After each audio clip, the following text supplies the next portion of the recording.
Hi, Michelle here. So I'm making the most of the time that I have, and I'm recording this in my car while my son is at soccer training because this is really the only chance I'm going to be able to get to record this video. So today I wanted to talk about show, don't tell.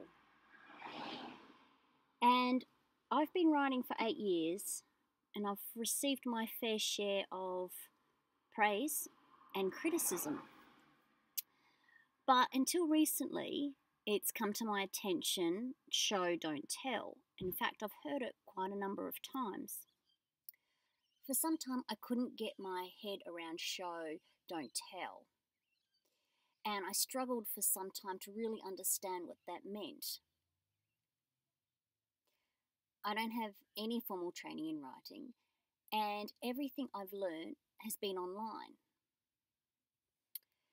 So I've done my fair share of research on show and don't tell. And one of the things you get told over and over again is you need to read more. But you know what? I'm trying to write a story and I'm not making time to read. So I really want the information to be there for me. I don't want to be reading other people's books so that I might suddenly discover what show don't tell means. I really need examples of what this is. And trying to find examples was actually really hard. From what I've read, this is what I understand. Use dialogue to explore and explain the scene. Realizing this is an important key actually makes writing your story a lot easier. Use the five senses, all of them if you can, and better yet, put them in dialogue. It might make it that little bit easier. Look at other ways of writing sentences. And this can be hard if it's not in the forefront of your mind while you're writing. And my example, perhaps, is he couldn't see well without his glasses. And perhaps he squinted. The effort he knew would give him a headache. I haven't mentioned glasses or that he needs them, but I've implied that without, or for some reason, squinting, which might relate to not being able to see, was going to give him a headache.